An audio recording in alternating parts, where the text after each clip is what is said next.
Hello. देश के सबसे पहले financial advisors channel BI TV में आपका जोरदार स्वागत है।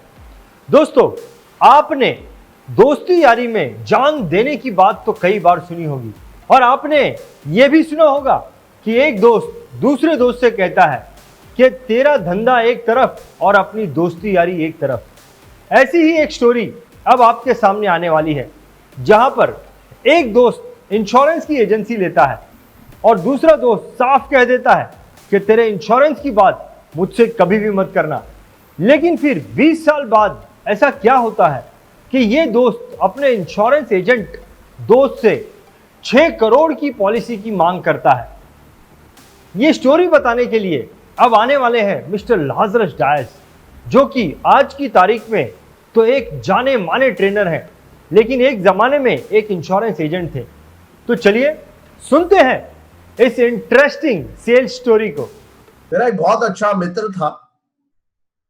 जब हम स्कूल में थे, हम लोग एक नुक्कड़ पे हमेशा मिलते थे। बहुत ही अजीज मेरा दोस्त था। उसके बाद उनका एक प्रिंटिंग प्रेस था उनके पिताजी का। उनके पिताजी के गुजरने के बाद मैं उनके प्रिंटिंग प्रेस पे जाके बैठता था। जब मैंने मेरी एजेंसी ली तो मैंने उनको बहुत बड़ी खुशी से उनको बताया कि मैंने इंश्योरेंस एजेंसी लिया है एंड उनको बोला कि आपसे मैं हेल्प चाहता हूं। तो मेरे वो मित्र ने मुझे कहा कि देखो दोस्त, तुम्हारे एजेंसी के पहले हमारी दोस्ती है और मेरा दोस्ती का वास्ता है कि कभी भी भूल कर भी इंश्योरेंस के बारे में बात मेरे साथ मत करना। और फिर मैंने ओके बोल दिया। मैं बोला यार इतना सीरियस क्यों ले रहे हैं? बोला नहीं नहीं, मैं बहुत सीरियस हूं इसके बारे में। दोस्ती अलग चीज है और ये एजेंसी जो आपका वो अलग है। मुझे ये सब इसमें पढ़ना नहीं है। अगर मेरे को इंश्योरेंस चाहिए तो मैं आपको सामने से बताऊंगा। तो क्या हुआ कि ऐसे हमारी दोस्ती थी। हम उसके बाद में बहुत समय तक उनको मिलते रहा। जब भी कुछ मेरे पास अच्छी 4Cs का प्रेजेंटेशन होता था या और कोई चीज होता तो मैं उनको बता देता। बट वो खुद कभी इंश्योरेंस के बारे में बात नहीं करता था, बल्कि मुझे उन्होंने काफी और लोगों के साथ पहचान करा के मुझे रेफरेंस तो दिया था। बट ऐसे करते करते काफी साल गुजर गए, करीबन 10-15 साल गुजर गए। कभी भी उन्होंने 1-2-3 छोटी छोटी पॉलिसीज लिया। उसका कोई मायने नहीं था, कोई एनालिसिस नहीं था, कुछ भी नहीं था, बट उन्होंने ले लिया। और फिर क्या हुआ कि एक 15 साल 20 साल कुछ करीबन हुए। एक दिन मुझे उन्होंने कॉल किया और मुझे कहा कि मेरा कजन ब्रदर है, उनका मेरे को इंश्योरेंस करना है। तो मैं भी सोचा सामने से ये बता रहा है, तो बोला कि देखो उसका मकसद क्या है। उसको एक बैंक से 20 लाख का लोन लेना है। तो बैंक ने उनको कहा है एक टर्म पॉलिसी जो है उसके नाम पे 10 लाख और उसके वाइफ के नाम पे 10 लाख जो है वो मॉर्गेज के तौर पे उनको एज अ कोलेटरल सिक्योरिटी करके उनको देना है। तो मैंने कहा ठीक है। तो मैंने उनको बोला क्या मैं उनका नीड एनालिसिस वगैरह करूं? तो उन्होंने मुझे स्ट्रिक्ट बता दिया कि लाजरस, कोई भी तेरा फंडा है ना, वहां मारना मत, कोई भी चीज करना मत। तुझे सिर्फ जाना है, 10 लाख की जो पॉलिसी है उसका जो भी पेपर वर्क है वो करना है, खत्म करना है। मैंने ओके कहा। बोला कि अगर दूसरा कुछ भी तू करेगा तो मैं दूसरा किसी एजेंट को बोलूंगा। तो मैंने कहा ठीक है चलो, अगर वो बोल रहे हैं। तो मैंने नॉर्मली जाके 10-10 लाख का जो कोटेशन था उसके हिसाब से उनका पॉलिसी सब ले लिया। उनका कजन ब्रदर था, 30 इयर्स का एज का था उनका, और उनका वाइफ का मैंने करके कर लिया। और वो पॉलिसी पास भी हो गए, उनका लोन भी पास हो गया, सब कुछ ठीक ठाक चल रहा था। एक साल के बाद जो है सडनली एक दिन मुझे इस बंदे का, मेरे फ्रेंड का कॉल आ गया कि उनका जो कजन ब्रदर है और उनका इनफैक्ट उनका पॉलिसी का ड्यू डेट हार्डली कुछ 3-4 दिन के बाद first annual premium, next premium उनका ड्यू होने वाला था। और उन्होंने बोला लाजरस बहुत बहुत सैड न्यूज है कि मेरा भाई जो है ना, कजन ब्रदर है ना, उसका देहांत हो गया। He expired suddenly. उनको कुछ हार्ट में पेन आ गया, he was rushed to a doctor. और वो डॉक्टर का फिर ईसीजी करवाया। ईसीजी करवाने के बाद उसमें बहुत बड़ा चेंजेस था। तो डॉक्टर ने इमीडिएटली वर्कहार्ट हॉस्पिटल में उनको एडमिट करने बोला। और एडमिट करने के बाद इमीडिएटली उनको एंजियोग्राफी जो है वो करवाया। और एंजियोग्राफी करने के बाद उनको एंजियोप्लास्टी सजेस्ट की थी। मेरा फ्रेंड जो है उनके उसके कजन ब्रदर के साथ बैठा था, डिस्कस कर रहा था, वो भी उसके साथ बंकस कर रहा था, यार अभी लाइफ को सीरियस लेना चाहिए, थोड़ा सा मेरे को एक्सरसाइज वगैरह करना चाहिए, स्ट्रेस कम लेना चाहिए, ऐसे काफी उनका डिस्कशन हो रहा था। और मेरा फ्रेंड ने मुझे बताया कि वहां से वो निकल कर, क्योंकि सब कुछ ठीक ठाक था, उनको आईसीयू से बाहर भी निकाला था, और उन्होंने, डॉक्टर ने कहा था 1-2 दिन हम लोग जरा स्टेबलाइज होने के बाद फिर एंजियोप्लास्टी जो है वो करेंगे।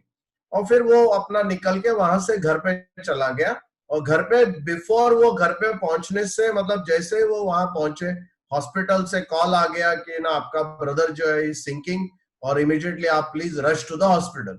और फिर मेरा फ्रेंड जो है वो हॉस्पिटल में चला गया, but by that time his cousin brother had expired. He was a young person, 31-year-old person, married. His wife actually gave birth to the first child. उसके डेथ के 2 दिन बाद उनका डिलीवरी हो गया। मतलब इस प्रकार का अनइमेजिनेबल काइंड ऑफ सिचुएशन। अब क्या हो कि मेरा जो मित्र था, उन्होंने मुझे सब ये बता दिया। ऑफ कोर्स उसके बाद इमीडिएटली मैंने सब कार्रवाई की, मैं जाके उनको मिला। उनका जब जो भी डेथ क्लेम का, जो अर्ली डेथ क्लेम होता है, तो उसमें काफी सारे फॉर्मेलिटीज होते हैं। वो सब फॉर्मेलिटीज मैंने पूरा कंप्लीट करके, पेपर वर्क, डॉक्यूमेंटेशन करके, विद इन 1 मंथ उनका जो क्लेम है वो सेटल कर लिया। वो जाके उनको दे दिया। ऑफ कोर्स वो पॉलिसीज बैंक को मॉर्गेज थी, तो इस वजह से उनको पैसा नहीं मिला। वो चेक जो है वो बैंक के नाम पे था, और मैं जाके उनके जो भी उनकी विधवा थी, उनको मैंने जाके मिलके वो दे दिया। और मतलब तो वहां पर ठीक है, मतलब ये हो गया। मुझे भी बहुत बुरा लग रहा था कि कैसे मैं उनको फेस करूं, क्या बात करूं, कैसे करूं, बट फटाफट फॉर्मेलिटीज कंप्लीट करके लकीली मुझे 1 महीने के अंदर चेक मिल गया, और मैंने वो इमीडिएटली कंप्लीट कर लिया।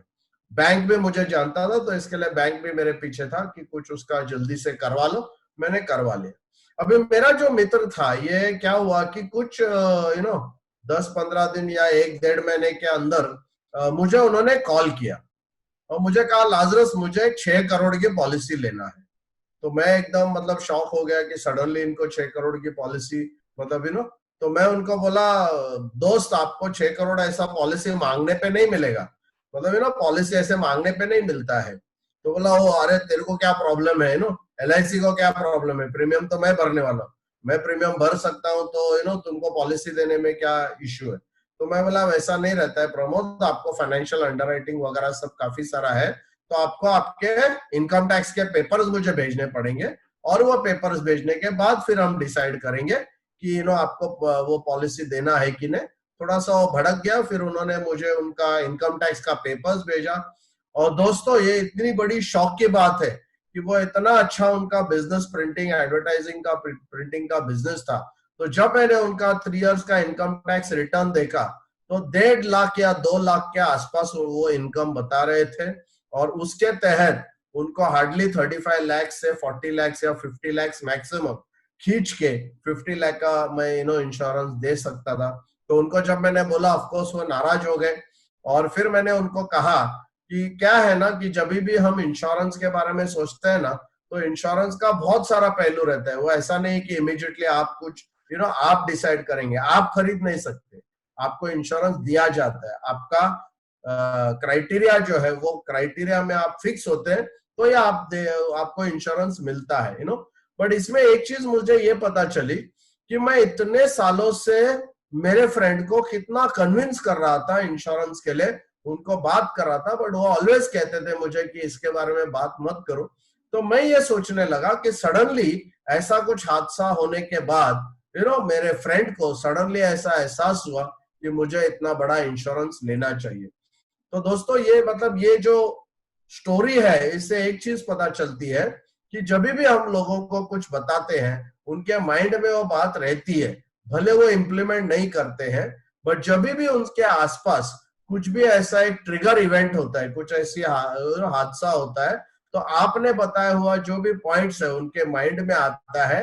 एंड वो फिर उस समय पे आपने जो बताया हुआ बात है, उसका इंपॉर्टेंस जो है वो पूरी तरीके से उनको समझता है। इस वजह से आपको हमेशा जिसके साथ भी आप बात करते हैं, उसके साथ कंटिन्यूस कनेक्शन में रहना चाहिए, कांटेक्ट में रहना चाहिए, क्योंकि जब भी ट्रिगर इवेंट होगा वो आपसे पॉलिसी ले लेगा।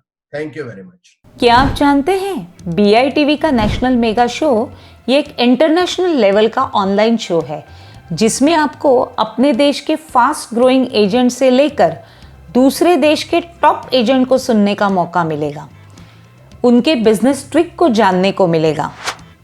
हमारे अपने देश के टॉप ट्रेनर्स, फाइनेंशियल एडवाइजर्स और सक्सेसफुल बिजनेसमैन को भी सुनने मिलेगा। उनकी स्ट्रेटजीज, सिस्टम्स, प्लानिंग, एक्सपर्टीज़ के बारे में डिटेल में जानकारी मिलेगी। साथ ही इस कंपटीशन के जो टॉप 10 इन्फ्लुएंसर होंगे उनकी इस एक साल की बिजनेस परफॉर्मेंस जर्नी को भी करीब से जानने का मौका मिलेगा। ये एक 4 दिवसीय नॉलेज और टैलेंट से भरा हुआ शो है। वैसे तो इस 4 दिवसीय शो की कॉस्ट 5,000 रुपये है, लेकिन यदि आप 30 दिसंबर से पहले आपका टिकट बुक करवाते हैं तो ये शो आपको सिर्फ और सिर्फ 1,200 रुपये ही कॉस्ट करेगा। और अगर आप नीचे दिए गए लिंक या फिर इस वेबसाइट पर जाकर नेशनल मेगा शो के टिकट खरीदते हैं तो वो इस वीडियो के स्पीकर को BITV speaker of the year या फिर नेशनल मेगा शो कंपटीशन का विजेता भी बना सकता है, क्योंकि नेशनल मेगा शो कंपटीशन में जीत उसी की होगी जिसके लिंक द्वारा सबसे ज़्यादा टिकट बिकेंगे। नेशनल मेगा शो की अधिक जानकारी के लिए आप www.bitv.in पर विजिट करें।